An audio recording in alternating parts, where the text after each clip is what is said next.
बिस्मिल्लाहिर्रहमानिर्रहीम। Welcome to my channel education unit. आज का हमारा मौजू है 14 अगस्त आज़ादी का दिन। पाकिस्तान हमारा प्यारा मुल्क है। इसको हासिल करने के लिए हमने बहुत कुर्बानियाँ दी हैं। इसलिए जो अहम दिन हम जोशो खरोश से मनाते हैं। इन दिनों में यौम आज़ादी अहम तरीन दिन है। पाकिस्तान बनने से पहले पूरे बर्रे-ए-सगीर पर तकरीबन 100 साल तक अंग्रेज़ों का कब्ज़ा रहा।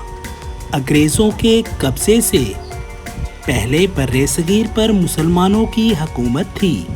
अंग्रेज़ों से आज़ादी हासिल करने के लिए मुसलमान मुसलसल कोशिश करते रहे। अल्लाह ताला मेहनत का फल ज़रूर देता है। यही वजह है कि बहुत सी कुर्बानियाँ देने के बाद आखिरकार 14 अगस्त 1947 को पाकिस्तान बन गया।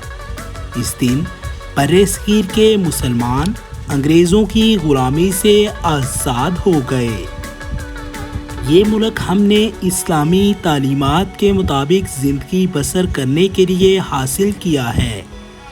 इस कामयाबी की खुशी में हम हर साल 14 अगस्त को तमाम दिन ख़ास तकरीबात मुनक्कद करते हैं। इन बुज़ुर्गों की कोशिशों की याद को ताज़ा करने के लिए तकरीरें करते हैं, जिन्होंने अज़ीम कुर्बानी देकर हमारे लिए ये वतन बनाया। इन तकरीरों में इस बात पर ख़ास जोर दिया जाता है कि हम इन कुर्बानियों को ज़ाया ना होने दें और मुल्क के चप्पे चप्पे की हिफाजत करें। यौम आज़ादी की खुशी में हर साल आम तातील होती है। अलबत्ता स्कूल और कॉलेज सुबह को कुछ देर के लिए खुलते हैं।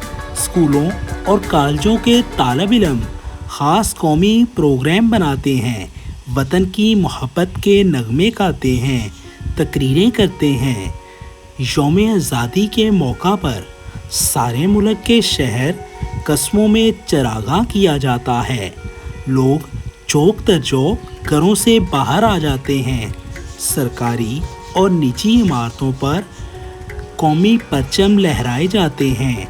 कराची में लोग बानिए पाकिस्तान कायद-ए-आज़म के मज़ार पर जाते हैं, कुरान ख्वानी और फातिहा ख्वानी करते हैं, फूलों की चादरें चढ़ाते हैं। मज़ार की हिफाजत के लिए एक फ़ौजी दस्ता हमेशा मज़ार पर मौजूद रहता है। इस रोज़ ये मुहाफ़िज़ दस्ता भी तब्दील किया जाता है।